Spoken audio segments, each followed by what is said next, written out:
കൂട്ടുകാരെ, എല്ലാവർക്കും നിജോസ് വേൾഡിൻ്റെ പുതിയൊരു വീഡിയോയിലേക്ക് സ്വാഗതം. എല്ലാവരും സുഖമായിട്ടിരിക്കുന്നെന്ന് വിശ്വസിക്കുന്നു. ഞങ്ങളിവിടെ സുഖമായിട്ടിരിക്കുകയാണ്.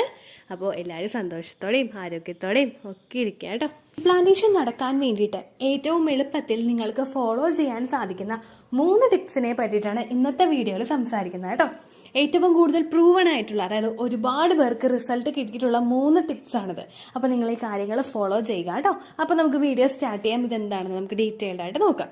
ഇംപ്ലാന്റേഷൻ എന്ന് പറയുന്നത് ഓവുലേഷൻ കഴിഞ്ഞതിന് ശേഷം നമ്മുടെ അണ്ടവും ബീജവും ചേർന്നതിന് ശേഷം ഫെർട്ടിലൈസ്ഡ് ആയിട്ടുള്ള എഗ്ഗ് വന്നിട്ട് നമ്മുടെ യൂട്രസിന്റെ ലൈനിങ്ങിൽ അറ്റാച്ച് ആകുന്നതാണ്. ഇവിടെ 2 കാര്യങ്ങൾ കൃത്യമായിട്ടുള്ള രീതിക്ക് നടക്കണം. ഒന്ന്, നമ്മളുടെ ആ ഒരു ബീജസങ്കലനം നമ്മുടെ സ്ത്രീ ശരീരത്തിൽ വെച്ചിട്ട് സ്ത്രീയുടെ അണ്ടവും പുരുഷന്റെ ബീജവും കൃത്യമായിട്ട് അവിടെ ജോയിൻ ചെയ്യണം. എൻഡോമെട്രിയൽ ലൈനിങ്ങിൽ വന്നത് അറ്റാച്ച് ആകണം. അതിനുശേഷം നടക്കുന്ന ഒരു പ്രോസസ്സ് എന്ന് പറയുന്നത് ആ കുഞ്ഞിന് വളരാൻ വേണ്ടിയിട്ടുള്ള, ആ എംബ്രിയോയ്ക്ക് വളരാൻ വേണ്ടിയിട്ടുള്ള എല്ലാ ന്യൂട്രീഷനും നമ്മളുടെ ശരീരം നമ്മളിൽ നിന്നെടുത്ത് കുഞ്ഞിന് കൊടുക്കുന്നതാണ്. ഈ ഒരു പ്രോസസ്സ് അവിടെ കൃത്യമായിട്ട് നടക്കുമ്പോഴാണ് ഇംപ്ലാന്റേഷൻ കഴിഞ്ഞാലും ആ പ്രഗ്നൻസി സർവൈവ് ചെയ്ത് പോകുന്നത്, അതായത് അത് നിലനിന്ന് പോകുന്നത്. അതിനെന്തെങ്കിലും ഒരു കുറവ് സംഭവിച്ചു കഴിഞ്ഞു കഴിഞ്ഞാൽ നമ്മൾ പ്രഗ്നന്റ് ആകാനും ആ ഒരു സമയത്ത് നമുക്ക് പ്രഗ്നൻസി നഷ്ടമായി പോകാനുമുള്ള സാധ്യത 50-50 ആയിരിക്കും. അപ്പോൾ ഇവിടെ നമ്മൾ പ്രഗ്നന്റ് ആകാൻ വേണ്ടിയിട്ട് ഇംപ്ലാന്റേഷൻ നടക്കുന്ന സമയങ്ങളിൽ എന്തെല്ലാം കാര്യങ്ങൾ ശ്രദ്ധിക്കണമെന്ന് നോക്കാം കേട്ടോ. ആദ്യത്തേതെന്ന് പറയുന്നത്, നമ്മൾ ധാരാളം വെള്ളം കുടിക്കുക. വെള്ളം കുടിക്കുക എന്ന് പറയുമ്പോഴേക്കും, ഈ വെള്ളം നമ്മൾ കുടിക്കുമ്പോഴേക്കും സാധാരണ നമ്മൾ 1 ഗ്ലാസ് വെള്ളമോ 2 ഗ്ലാസ് വെള്ളമോ ഭക്ഷണം കഴിക്കുന്ന സമയത്ത് കുടിക്കാൻ വേണ്ടിയിട്ടല്ല പറയുന്നത്. നമ്മൾ 2 ലിറ്റർ വെള്ളമെങ്കിലും ഒരു ദിവസം കുടിക്കാനായിട്ട് ശ്രദ്ധിക്കുക. എനിക്കറിയാം, നമ്മൾ അങ്ങനെ കുടിക്കുമ്പോഴേക്കും നമുക്ക് ഫ്രീക്വന്റ് യൂറിനേഷൻ ഉണ്ടാകും, ജോലിക്ക് പോകുന്നവർക്കൊക്കെ ബുദ്ധിമുട്ടുകൾ ഉണ്ടാകും എന്നുള്ള കാര്യം ഓക്കെയാണ്. പക്ഷെ ഈ വെള്ളം നമ്മൾ കുടിക്കുമ്പോഴേക്കും ഈ വെള്ളത്തിലൂടെ നമ്മളുടെ ശരീരത്തിലോട്ട് എത്തുന്ന ഓക്സിജൻ, ആ ഓക്സിജനേറ്റ് ആയിട്ടുള്ള ബ്ലഡ് സർക്കുലേഷൻ കുഞ്ഞിലോട്ട് എത്തുന്നതിന് വേണ്ടിയിട്ട് സഹായിക്കുന്നു. കൃത്യമായിട്ട് ഓക്സിജൻ കണ്ടന്റ് അടങ്ങിയിട്ടുള്ള ബ്ലഡ് സർക്കുലേഷൻ കുഞ്ഞിലോട്ട് എത്തിക്കഴിഞ്ഞു കഴിഞ്ഞാൽ ഈ രക്തയോട്ടം വർദ്ധിപ്പിക്കുന്നതിലൂടെ നമ്മളുടെ ശരീരത്തിൽ നമ്മൾ കുഞ്ഞിനെ ഒന്ന് പോഷിപ്പിച്ചെടുക്കാൻ വേണ്ടിയിട്ട് നമ്മൾ എടുക്കുന്ന എല്ലാ ന്യൂട്രിയൻസിന്റെ കണ്ടന്റും കൃത്യമായിട്ട് കുഞ്ഞിലേക്ക് തന്നെ എത്തുന്നതിന്, ഒരു തടസ്സവുമില്ലാതെ കുഞ്ഞിലേക്ക് തന്നെ എത്തുന്നതിന് ഇത് സഹായിക്കുന്നു. അപ്പോൾ നിങ്ങളെ കൊണ്ട് എത്രത്തോളം വെള്ളം കുടിക്കാൻ പറ്റുമോ അത് നിങ്ങൾ ചെയ്യുക. ഓവുലേഷൻ സമയത്ത് നിങ്ങൾ കുടിച്ചിട്ടില്ല എങ്കിലും നിങ്ങൾക്ക് ഓവുലേഷൻ കഴിഞ്ഞതിന് ശേഷം ഇംപ്ലാന്റേഷൻ സമയത്തെങ്കിലും നിങ്ങൾ കംപ്ലീറ്റ് ആയിട്ട് ഒരുപാട് വെള്ളം കുടിക്കാനായിട്ട് നിങ്ങൾ ശ്രദ്ധിക്കുക. അതിലോട്ട് നമ്മൾ കൂടുതൽ ഒന്നും ഇട്ട് തിളപ്പിച്ച് നമ്മൾ വെള്ളം കുടിക്കണമെന്നില്ല. നാച്ചുറലി നമ്മൾ വെറുതെ ഗ്യാസിലിട്ട് വെള്ളം തിളപ്പിച്ചെടുത്തിട്ട് നമ്മൾ കുടിച്ചാലും മതിയായിരിക്കും കേട്ടോ. നിങ്ങൾക്ക് ടേസ്റ്റിന് വേണമെങ്കിൽ എന്തെങ്കിലും നിങ്ങൾ ആഡ് ചെയ്യുന്നുണ്ടെങ്കിൽ അതൊരു ഇച്ചിരി മാത്രം ആഡ് ചെയ്തിട്ട്, എന്ത് പൊടിയാണെങ്കിലും ഒരു ഇച്ചിരി മാത്രം ആഡ് ചെയ്തിട്ട് നിങ്ങൾ വെള്ളം കുടിക്കുക കേട്ടോ. അതല്ലാതെ ഓവുലേഷൻ നടക്കുന്ന സമയത്ത് നമ്മൾ കുടിച്ചിട്ടുള്ള ഗ്രാമ്പൂ വെള്ളമോ അല്ലെങ്കിൽ ഉണക്കമുന്തിരിയുടെ ഗ്രാമ്പൂ വെള്ളമോ ഒരുപാട് പേർക്ക് ഇംപ്ലാന്റേഷൻ നടക്കാൻ സഹായിച്ചിട്ടുള്ള ഒരു ടിപ്പാണിത്. ഒരുപാട് ഡോക്ടേഴ്സ് റെക്കമെൻഡ് ചെയ്യുന്ന ഒരു ടിപ്പും കൂടിയാണിത് കേട്ടോ. അപ്പോൾ ഈ കാര്യം നിങ്ങൾ ഇംപ്ലാന്റേഷൻ നടക്കുന്ന സമയത്ത് ഫോളോ ചെയ്യുക. രണ്ടാമത് നിങ്ങൾക്ക് ചെയ്യാൻ കഴിയുന്ന കാര്യമാണ് എക്സസൈസ്. ഈ 2 കാര്യങ്ങൾ നിങ്ങൾ ശ്രദ്ധിച്ചാൽ മനസ്സിലാകും. ഓക്സിജൻ റിച്ച് ആയിട്ടുള്ള ബ്ലഡ് സർക്കുലേഷൻ കൂട്ടാൻ വേണ്ടിയിട്ടാണ് ഈ എക്സസൈസ് ചെയ്യുന്നതും വെള്ളം കുടിക്കുന്നതും നിങ്ങളെ സഹായിക്കുന്നത്. ഇംപ്ലാന്റേഷൻ നടക്കുന്ന സമയത്ത് പലർക്കും എക്സസൈസുകൾ ചെയ്യാനായിട്ട് പേടിയുണ്ടാകും. കാരണം എന്തെങ്കിലും എക്സസൈസ് നമ്മൾ ചെയ്ത് പോയി കഴിഞ്ഞ് കഴിഞ്ഞാൽ ഇനി ഇംപ്ലാന്റേഷൻ ഫെയിൽ ആകുമോ, അല്ലെങ്കിൽ പീരിയഡ്സ് നമുക്ക് നേരത്തെ വരുമോ എന്ന് ചിന്തിച്ചിട്ട് പലർക്കും തന്നെ എക്സസൈസ് ചെയ്യാനായിട്ടൊരു മടിയാണ്. അവരുടെ ഒരു അവസ്ഥ കൊണ്ടും അവരുടെ ടെൻഷൻ കൊണ്ടും പലരും തന്നെ ചെയ്യാറില്ല. ഇംപ്ലാന്റേഷൻ നടക്കുന്ന സമയത്ത് നിങ്ങൾക്ക് വേറെ ഏത് എക്സസൈസ് ചെയ്യാൻ മടിയാണെങ്കിലും ചെയ്യാവുന്ന ഒരു എക്സസൈസ് ആണ് leg up the wall exercise. ഈ leg up the wall exercise എന്ന് പറയുന്നത് നമ്മൾ ബോഡിക്ക് അധികം പ്രഷർ ഒന്നും കൊടുക്കാതെ നമ്മളൊരു കട്ടിലിൽ കിടന്നിട്ടോ അല്ലെങ്കിൽ നിലത്തെ ഫ്ലാറ്റ് ആയിട്ടുള്ള ഒരു സർഫേസിലെ പായയോ അല്ലെങ്കിൽ മാറ്റോ വിരിച്ച് നമ്മൾ കിടന്നിട്ട് നമ്മുടെ കാല് 2 ഉയർത്തി മതിലിലോട്ട് വെച്ചിട്ടുള്ള എക്സസൈസ് ആണ് ഈ leg up the wall exercise. ഈ എക്സസൈസിനെ പറ്റി ചിന്തിക്കുമ്പോഴും നിങ്ങൾക്ക് മനസ്സിലാകും, നമ്മുടെ റീപ്രൊഡക്റ്റീവ് സിസ്റ്റത്തിലോട്ട് ബ്ലഡ് സർക്കുലേഷൻ കൂട്ടുന്നതാണ് ഈ ഒരു എക്സസൈസിന്റെ പർപ്പസ് എന്ന് പറയുന്നത്. അവിടെയും നമ്മൾ ശ്രദ്ധിക്കുന്നത് നമ്മുടെ ആ ഒരു ഫെർട്ടിലൈസ്ഡ് ആയിട്ടുള്ള എഗ്ഗിന് വേണ്ടുന്ന ബ്ലഡ് സർക്കുലേഷൻ കൂട്ടാൻ വേണ്ടിയിട്ടാണ്. നിങ്ങൾ പലരും തന്നെ അവരുടെ ഒരു ലൈഫ് സ്റ്റേജിൽ ഫേസ് ചെയ്തിട്ടുണ്ടാകും. ഇപ്പോൾ എന്റെ പ്രഗ്നൻസി സമയത്ത് ഞാൻ ഫേസ് ചെയ്തിട്ടുണ്ടായിരുന്ന ഒരു കാര്യമാണ് കുഞ്ഞിലോട്ടുള്ള രക്തയോട്ടം കുറവാണെന്ന് പറഞ്ഞത്. കുഞ്ഞിലോട്ട് രക്തയോട്ടം കുറവായി പോയി കഴിഞ്ഞു കഴിഞ്ഞാൽ ഒബ്വിയസ്ലി അത് കുഞ്ഞിന്റെ ഗ്രോത്തിനെ ബാധിക്കും, കുഞ്ഞിന്റെ ഹാർട്ട് ബീറ്റിനെ ബാധിക്കും, കുഞ്ഞിന്റെ വളർച്ച അവിടെ കുറഞ്ഞു പോകും, ചിലർക്ക് വളർച്ച പുറകോട്ട് പോകും, അങ്ങനെ അത് അബോർഷനായി പോവുകയും ചെയ്യും. അതുണ്ടാകാതിരിക്കാൻ വേണ്ടിയിട്ടാണ് നിങ്ങളുടെ അണ്ടത്തിനും ബീജത്തിനും ക്വാളിറ്റി ഉണ്ടായി എൻഡോമെട്രിയൽ ലൈനിങ്ങും ഒക്കെ കൃത്യമായിട്ട് തിക്നെസ്സിൽ എത്തിയിട്ടുള്ളവർ ഈ കാര്യങ്ങൾ ഫോളോ ചെയ്യാനായിട്ട് പറയുന്നത് കേട്ടോ. അടുത്തൊരു എക്സസൈസ് നമുക്ക് ചെയ്യാൻ കഴിയുന്നതാണ് വാക്കിംഗ്. നമുക്ക് ഈസി ആയിട്ട് വാക്കിംഗ് ചെയ്യാം. നമ്മൾ ഒരുപാട് എന്താ പറയാ ഭയങ്കര ആയാസപ്പെട്ട് കൈയൊക്കെ നല്ല വീശി കാലൊക്കെ നല്ലോണം ചവിട്ടി അങ്ങനെ വാക്കിംഗ് ചെയ്യാനല്ല കേട്ടോ. നമ്മൾ ജസ്റ്റ് ഒന്ന് കിതക്കുന്ന രീതിക്ക് ഒന്ന് നോർമലായിട്ട് നിങ്ങൾ വാക്കിംഗ് ചെയ്യുക. ആ വാക്കിംഗ് ചെയ്യുന്ന സമയത്ത് നിങ്ങൾക്ക് ഇഷ്ടപ്പെട്ട പാട്ടുകൾ ഹെഡ്ഫോണിൽ വെച്ചിട്ടോ അല്ലെങ്കിൽ സൈഡിൽ നിങ്ങൾ പ്ലേ ചെയ്തിട്ടോ നിങ്ങൾ എന്തെങ്കിലുമൊക്കെ ഹാപ്പി ആയിട്ടുള്ള ഒരു മൂഡിൽ വാക്ക് ചെയ്യുകയാണെങ്കിൽ അത് നിങ്ങളിൽ ഹാപ്പി ഹോർമോൺസിന്റെ പ്രൊഡക്ഷന് സഹായിക്കുകയും അത് മാത്രമല്ല നിങ്ങളുടെ ശരീരത്തിൽ ബ്ലഡ് സർക്കുലേഷൻ വർദ്ധിപ്പിക്കുന്നതിന് ഇത് സഹായിക്കുകയും ചെയ്യുന്നുണ്ട് കേട്ടോ. അപ്പൊ ഈ 2 എക്സസൈസ് നിങ്ങൾക്ക് ചെയ്യാവുന്നതാണ്.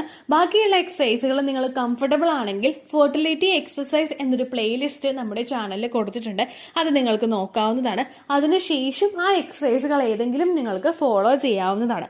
അറ്റ്ലീസ്റ്റ് ഒരു 50 to 20 മിനിറ്റ്സ് എങ്കിലും നിങ്ങൾ ഒരു എക്സസൈസ് ചെയ്യാനായിട്ട് ശ്രദ്ധിക്കുക.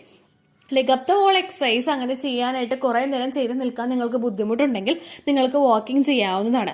ഏർലി മോർണിംഗ് ടൈമിൽ എഴുന്നേൽക്കുന്നവർക്ക് ആ സമയത്ത് നല്ല ഫ്രഷ് ആയിട്ടുള്ള എയർ ബ്രീത്ത് ചെയ്തെടുത്തിട്ട് നിങ്ങൾ വാക്കിംഗ് ചെയ്യുന്നത് നല്ലതായിരിക്കും. മൂന്നാമതായിട്ട് നിങ്ങൾക്ക് ചെയ്യാൻ കഴിയുന്ന എക്സസൈസ് ആണ് ബ്രീത്തിങ് എക്സസൈസ്.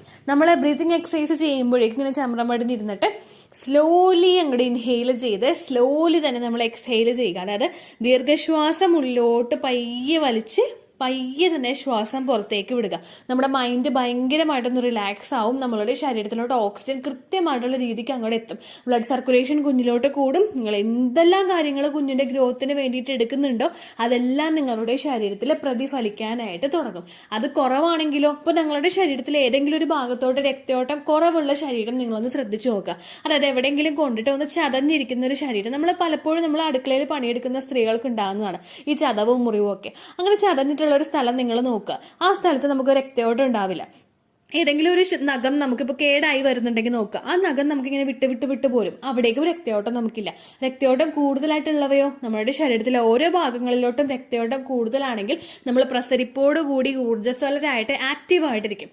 അതിന് വേണ്ടിയിട്ടാണ് നിങ്ങൾ ഏതൊക്കെ ടിപ്സ് ഫോളോ ചെയ്യുന്നുണ്ടെങ്കിലും ഓവുലേഷൻ നടക്കാൻ വേണ്ടിയിട്ട് അതിനുശേഷമുള്ള നമ്മുടെ ഇംപ്ലാന്റേഷൻ ടൈം പീരീഡിനെ നിങ്ങൾ മാക്സിമം ആ രീതിക്ക് തന്നെ സപ്പോർട്ട് കൊടുക്കുക കേട്ടോ.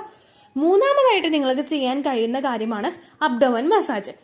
ഈ അബ്ഡോമൻ മസാജ് നിങ്ങൾ ഏറ്റവും കൂടുതൽ ചെയ്യേണ്ടത് നിങ്ങളുടെ ഓവുലേഷൻ വരെയുള്ള സമയത്താണ്. ഈ അബ്ഡോമൻ മസാജ് നമ്മൾ ചെയ്യുന്ന സമയത്ത് നമ്മുടെ യൂട്രസിന്റെ ഭാഗം നമ്മുടെ അടിവയറിന്റെ ഭാഗം നമ്മൾ മസാജ് ചെയ്ത് കൊടുക്കുമ്പോഴേക്കും ഈ സമയത്ത് ആ ഭാഗത്തോട്ടുള്ള ബ്ലഡ് സർക്കുലേഷൻ കൂടുന്നു. ഈ ബ്ലഡ് സർക്കുലേഷൻ കൂടി കഴിഞ്ഞു കഴിഞ്ഞാൽ ക്വാളിറ്റി ഉള്ള അണ്ടവും അതുപോലെ എൻഡോമെട്രിയൽ ലൈനിങ്ങും നല്ല രീതിയിൽ വളരുന്നതിന് അത് സഹായിക്കുന്നു. എൻഡോമെട്രിയൽ ലൈനിങ്ങിൽ പറ്റി പിടിച്ചാണ് നമ്മുടെ കുഞ്ഞ് വളരുന്നതെന്ന് നിങ്ങൾക്കറിയാലോ. ആ എൻഡോമെട്രിയൽ ലൈനിങ്ങിന് കൃത്യമായിട്ട് തിക്നെസ് ഇല്ലെങ്കിൽ കുഞ്ഞിന് എങ്ങനെ അവിടെ ഉറച്ചു വളരാനായിട്ട് സാധിക്കും? എൻഡോമെട്രിയൽ ലൈനിങ് ആ ഷെഡായിട്ട് നമുക്ക് പീരിയഡ്സ് വരികയും ചെയ്യും.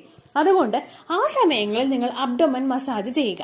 ഈ അബ്ഡോമൻ മസാജ് അതായത് നിങ്ങൾ വയറിൽ ചെയ്യുന്ന മസാജ് പീരിയഡ്സിന്റെ സമയം മുതൽ അതായത് പീരിയഡ്സിന് നിങ്ങൾക്ക് ബ്ലീഡിംഗ് ഒന്ന് കുറയുന്ന സമയം മുതൽ എപ്പോഴാണോ നിങ്ങളുടെ ഓവുലേഷൻ വരുന്നത് ആ സമയം വരെ മാത്രം നിങ്ങൾ ചെയ്താൽ മതിയാകും. അതിനുശേഷം അബ്ഡോമൻ മസാജ് നിങ്ങൾ ചെയ്യേണ്ട ആവശ്യമില്ല കേട്ടോ. കാരണം ചില സ്റ്റേജിൽ നമ്മൾ അങ്ങനെ മസാജ് ചെയ്ത് കൊടുക്കുന്നത് നമ്മുടെ ആ ഒരു പീരിയഡ്സ് ഇൻഡ്യൂസ് ചെയ്യുന്നതിന് പലർക്കും കാരണമാവുന്നുണ്ട്. ഓവുലേഷൻ വരെ മാത്രം നിങ്ങൾ അബ്ഡോമൻ മസാജ് ചെയ്താൽ മതിയാകും കേട്ടോ. അതിനുശേഷം നിങ്ങൾ ഹാപ്പി ആയിട്ടിരിക്കാനായിട്ട് ശ്രദ്ധിക്കുക. മറ്റുള്ള കാര്യങ്ങളൊന്നും ആലോചിച്ച് ടെൻഷൻ ആവാതെ ഹാപ്പി ആയിട്ടിരിക്കുക. ഏറ്റവും കൂടുതൽ ഈ 3 ടിപ്സിനെ പറ്റി മാത്രം പറയാനായിട്ടുള്ള കാരണം ഒരുപാട് പേർക്ക് റിസൾട്ട് കിട്ടിയതാണ്. ഒരുപാട് ഡോക്ടേഴ്സ് റെക്കമെൻഡ് ചെയ്യുന്നതാണ് എല്ലാ കാറ്റഗറിയിലും. അതായത് ഇംഗ്ലീഷ് മെഡിസിൻ ആണെങ്കിലും ഹോമിയോ ആണെങ്കിലും ആയുർവേദം ആണെങ്കിലും എല്ലാത്തിലും ഡോക്ടേഴ്സ് റെക്കമെൻഡ് ചെയ്യുന്ന ട്രിക്സും ഒക്കെയാണത്. വിദേശ രാജ്യങ്ങളിൽ പോലും പലരും ഈ യോഗ റെക്കമെൻഡ് ചെയ്യുന്നത് ഇത്തരത്തിലുള്ള ബെനിഫിറ്റുകളൊക്കെ ആ ഒരു ബ്ലഡ് സർക്കുലേഷൻ ഒക്കെ കൂടുന്നത് മൂലം നമുക്ക് കിട്ടുന്ന ബെനിഫിറ്റുകൾ കണ്ടിട്ടാണ് കേട്ടോ. അപ്പൊ ഇത്രയും കാര്യങ്ങൾ നിങ്ങൾ മസ്റ്റ് ആയിട്ട് ഇംപ്ലാന്റേഷൻ നടക്കുന്ന സമയത്ത് അതായത് ഓവുലേഷൻ ഡേ കഴിഞ്ഞിട്ടുള്ള 12 ദിവസം വരെ അല്ലെങ്കിൽ ഒരു 14 ദിവസം വരെ നിങ്ങൾ മസ്റ്റ് ആയിട്ട് ഫോളോ ചെയ്യാം കേട്ടോ. അപ്പോൾ ഇത്രയേ ഉള്ളൂ വീഡിയോ. എന്തെങ്കിലും സംശയം ഉണ്ടെങ്കിൽ നിങ്ങൾ കമന്റ്സിൽ ചോദിക്കുക. പണ്ടത്തെ വീഡിയോയ്ക്ക് കമന്റ്സ് ഇടുന്നവർക്ക് റിപ്ലൈ കിട്ടുന്നില്ലെങ്കിലോ നമ്മൾ തമ്മിൽ ഓൾറെഡി ഒരു കോൺവെർസേഷൻ ഉണ്ടായിട്ടും അതിന്റെ കണ്ടിന്യൂഷൻ ആയിട്ട് നിങ്ങൾക്ക് റിപ്ലൈ കിട്ടിയിട്ടില്ലെങ്കിലോ ലേറ്റസ്റ്റ് ആയിട്ട് ഞാൻ ഏത് വീഡിയോ ആണ് അപ്ലോഡ് ചെയ്യുന്നത് അതിന് താഴെ കമന്റ് ഒന്ന് കോപ്പി പേസ്റ്റ് ചെയ്യാനായിട്ട് ശ്രദ്ധിക്കുക കേട്ടോ. അതുപോലെ ഓവുലേഷൻ ഡേറ്റ് കാൽക്കുലേറ്റ് ചെയ്ത് തരാനായിട്ട് റിക്വസ്റ്റ് ചെയ്യുന്നവർ എത്രയാണോ നിങ്ങളുടെ കൃത്യം സൈക്കിൾ ലെങ്ത് അത് മെൻഷൻ ചെയ്യാനായിട്ട് ശ്രദ്ധിക്കുക. സൈക്കിൾ ലെങ്ത് എന്നതുകൊണ്ട് ഉദ്ദേശിച്ചത് ഓരോ മാസവും എത്ര ദിവസം കൂടുമ്പോഴാണോ ബ്ലീഡിങ് വരുന്നത് അതിനെയാണ് കേട്ടോ ഉദ്ദേശിച്ചത്. അതായത് ജനുവരിയിൽ നിങ്ങൾക്ക് ഒരു 1-ാം തീയതിയാണ് ബ്ലീഡിങ് വന്നതെങ്കിൽ, ഫെബ്രുവരിയിൽ നിങ്ങൾക്ക് 2-ാം തീയതിയാണ് ബ്ലീഡിങ് വരുന്നതെങ്കിൽ, ജനുവരി 1-നെ ഡേ 1 ആയിട്ടെടുത്ത് ഫെബ്രുവരി 2 വരെ എത്ര ദിവസമുണ്ടോ അത് എണ്ണി പറയുന്നതാണ് സൈക്കിൾ ലെങ്ത് എന്നതുകൊണ്ട് ഉദ്ദേശിച്ചത് കേട്ടോ. ബ്ലീഡിങ് നടന്ന ദിവസം നിങ്ങൾ എടുത്താൽ മതിയാകും. സ്പോട്ടിങ് നടന്ന ദിവസം, അതായത് ചെറുതായിട്ടുള്ള ബ്രൗൺ ഡിസ്ചാർജോ ബ്രൗൺ കളറുള്ള സ്പോട്ടിങ്ങോ വന്ന ദിവസം നിങ്ങൾ എടുക്കേണ്ട ആവശ്യം ഇല്ല കേട്ടോ. അപ്പോൾ ഇതുപോലെ തന്നെ നിങ്ങൾ ശ്രദ്ധിക്കുക, സൈക്കിൾ ലെങ്ത് ചോദിക്കുന്ന സമയത്ത് എന്നാണോ ഡേറ്റ് അത് നിങ്ങൾ മെൻഷൻ ചെയ്യാതിരിക്കുക. അതായത് ചില ആളുകൾ ജനുവരി 16, ഫെബ്രുവരി 14 അങ്ങനെ പറയും. അങ്ങനെ പറഞ്ഞുകൊണ്ട് കാര്യമില്ല കേട്ടോ. അപ്പോൾ ഇത്രയേ ഉള്ളൂ വീഡിയോ. അടുത്തൊരു യൂസ്ഫുൾ വീഡിയോ ആയിട്ട് നമുക്ക് വീണ്ടും കാണാം. ബൈ.